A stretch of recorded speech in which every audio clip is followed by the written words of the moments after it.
Buongiorno, anzi buonasera quasi, sono Sani, Self Healing Coach e questi sono le Sani Positive Vibration.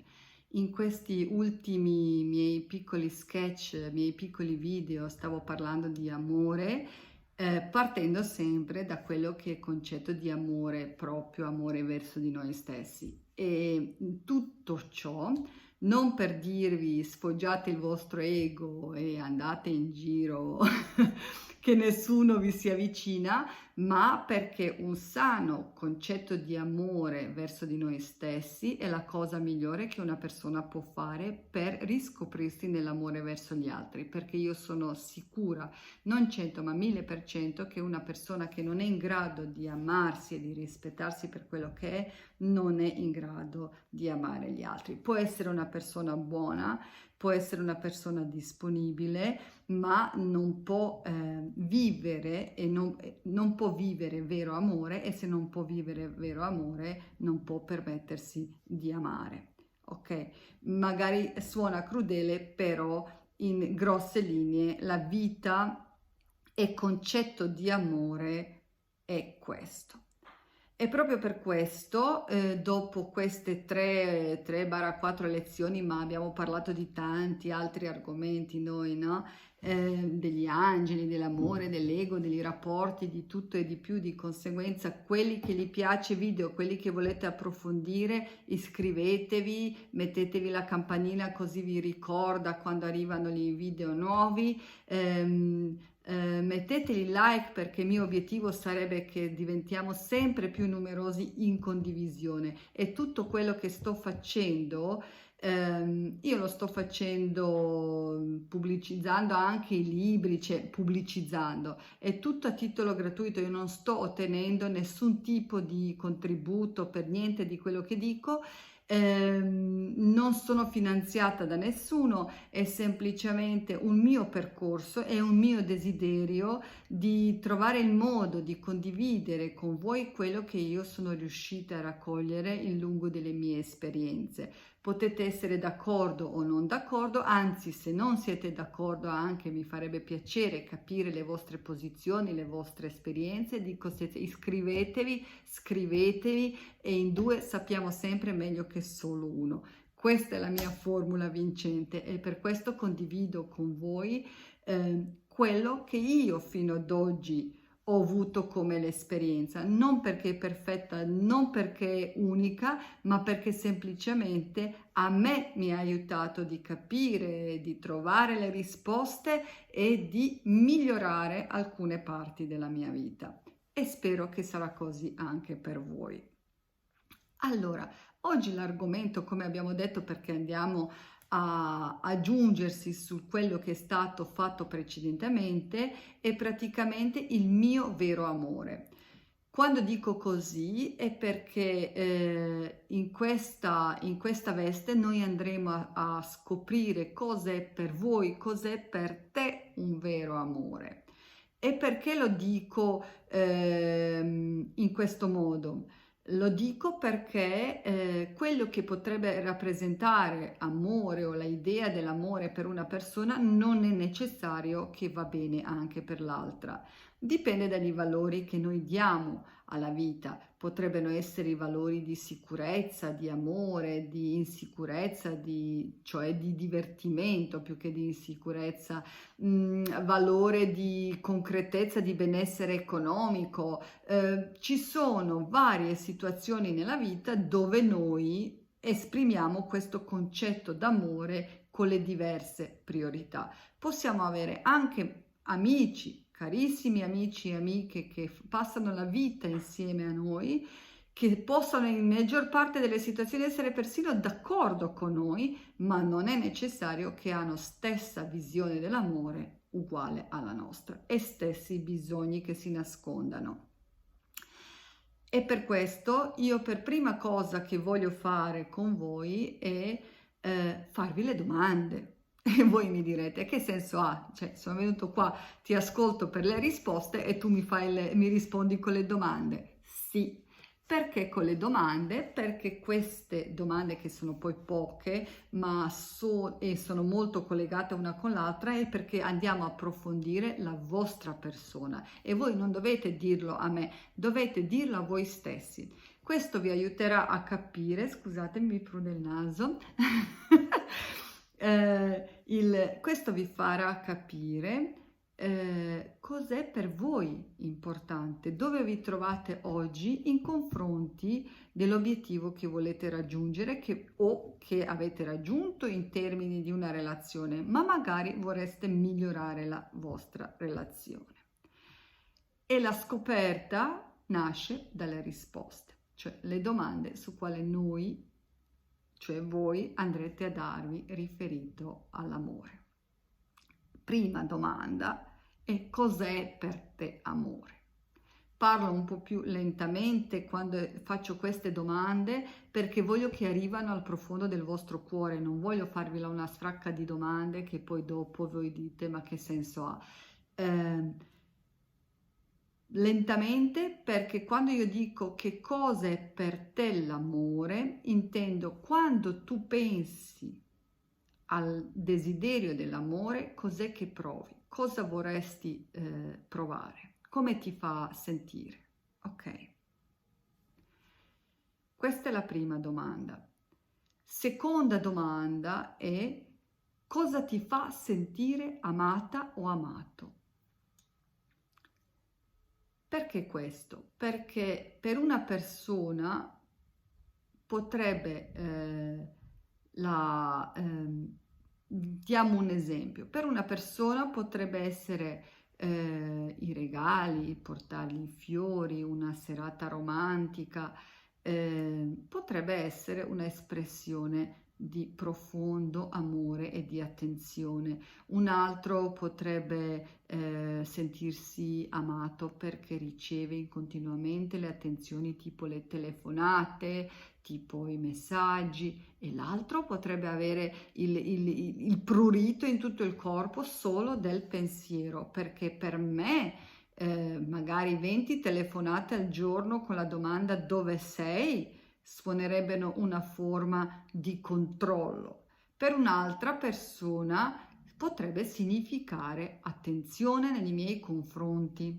Ok, vedete, la stessa identica persona con stesso identico atteggiamento, io me lo vivo come una condanna a morte, l'altro lo vive come amore più bello della vita.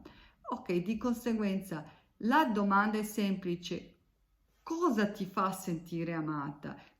Seconda domanda molto legata proprio a questa: cosa partner deve fare per te per farti sentire l'amata?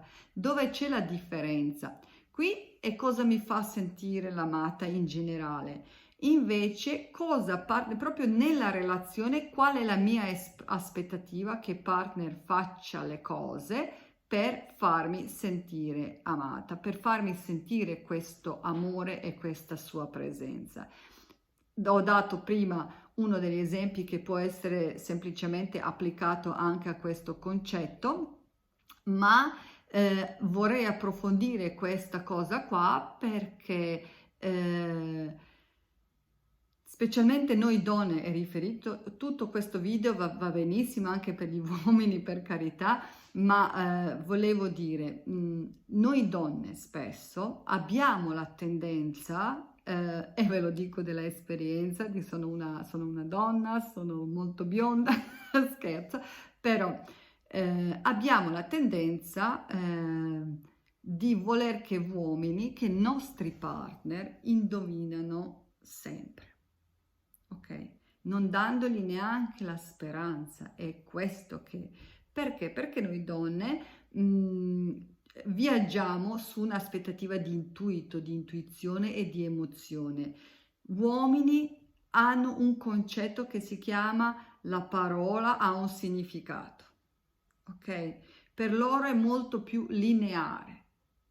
E questo è solo un'aggiunta a questo video, ma volevo farvi capire un'altra cosa, che noi donne di solito abbiamo la pretesa e ci comportiamo di conseguenza, del tipo io sono stanca di ripetergli le cose, aspetto che lui li fa, perché se noi dobbiamo dire ai nostri uomini quello che sono nostre aspettative, ok? Abbiamo senso che svanisce tutto l'amore. E adesso che gliel'ho detto, non ha più se stesso valore, ok? Ma in teoria non è così, specialmente perché almeno dobbiamo maturare una delle due cose. O siamo maturi e comunichiamo al nostro partner quello che secondo noi ci fa piacere o non ci fa piacere, ok? O gli diamo la possibilità anche di sbagliare nel primo colpo, perché noi mettiamo in dubbio tutta la nostra relazione nel stesso momento, quando dal primo momento lui ha commesso un errore o ci si è in quel preciso momento dimostrato o ha fatto qualcosa che a noi non è piaciuto, cioè non ci siamo sentite amate in quel momento. Seconda cosa noi donne o noi uomini pensiamo che il nostro partner aspetta da noi, che tipo di atteggiamento il nostro partner aspetta da noi per sentirsi amato?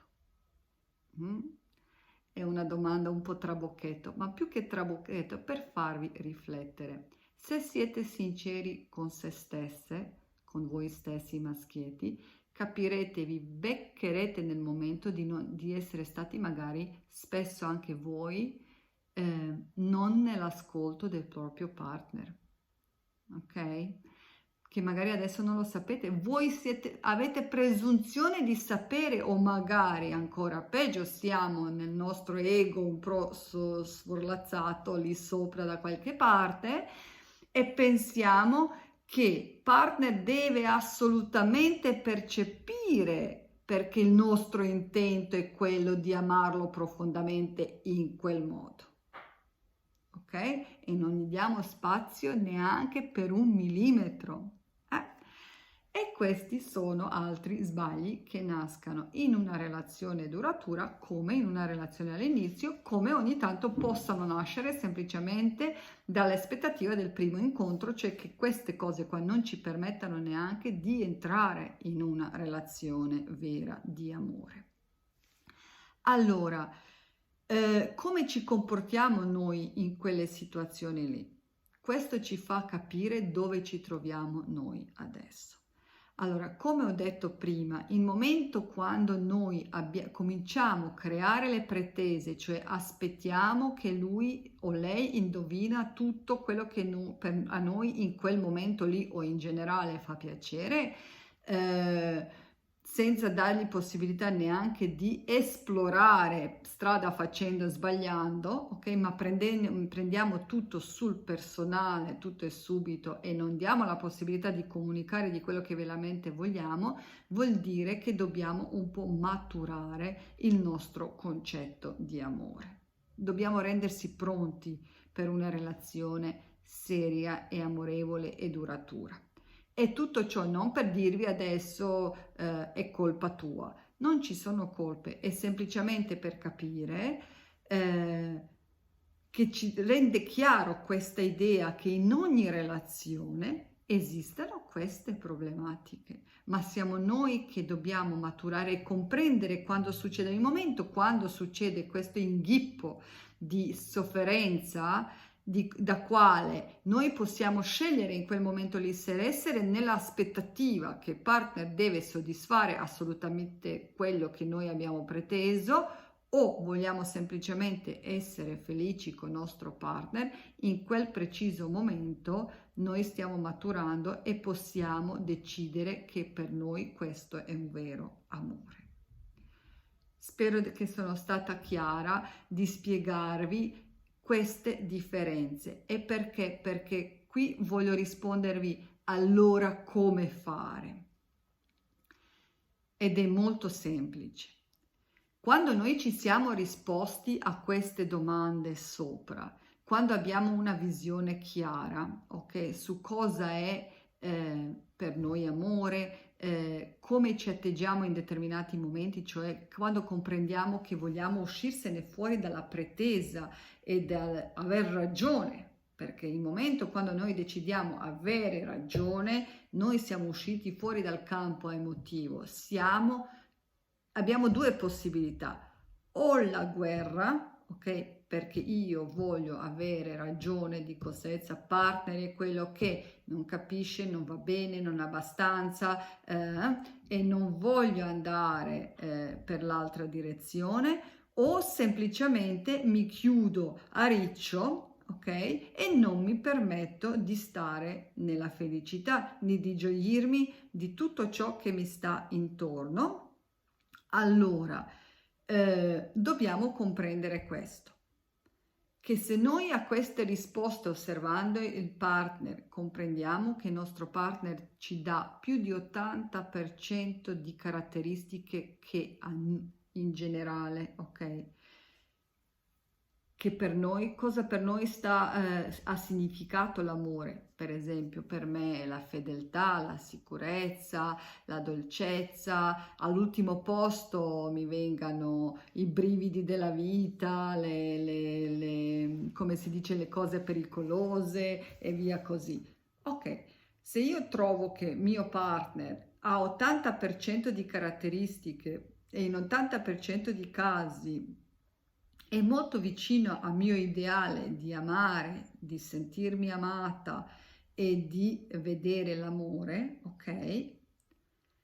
Allora quelli 20%, come in tutte le cose, significano i dettagli su quali tutti e due dobbiamo lavorare per migliorare la nostra relazione, cioè ogni volta quando scopriamo di essere per qualsiasi motivo nella nostra relazione nel fare per aver ragione e avere l'aspettativa che deve essere soddisfatta, coraggiamo il tiro e permettiamo al partner di avvicinarsi a noi, indicandogli la strada, parlando e comunicando, dando noi per primi quello che è la nostra aspettativa.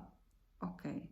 Se invece non ci sono questi 80%, ma solo 20% praticamente lì bazzinano tra quello che lui corrisponde e tutto il resto, ci accorgiamo che la nostra aspettativa che lui diventa quello che noi abbiamo creato una formula su quale lui dovrebbe starci, allora lì noi siamo nel io voglio avere ragione e non voglio mollare la presa.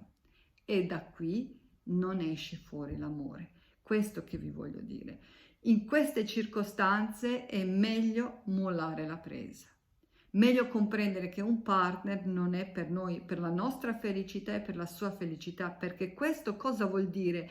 Che tu non sei nell'amore, sei quello che voi volete che l'amore sia, ma questo partner non lo è. Dico, se c'è un enorme spreco di energia e di vero amore e di potenzialità per voi e per lui, perché tu in quel momento, se nel primo caso voi stavate già vivendo una relazione che si può chiamare amore, qui è solo quello che voi volete che quello diventa. E qui parla il nostro ego. Capito la differenza? Allora, sul 20% di disguidi noi possiamo essere per primi amore, per dimostrare l'amore e per comprendere il partner, essere nell'ascolto se vogliamo essere ascoltati, ok?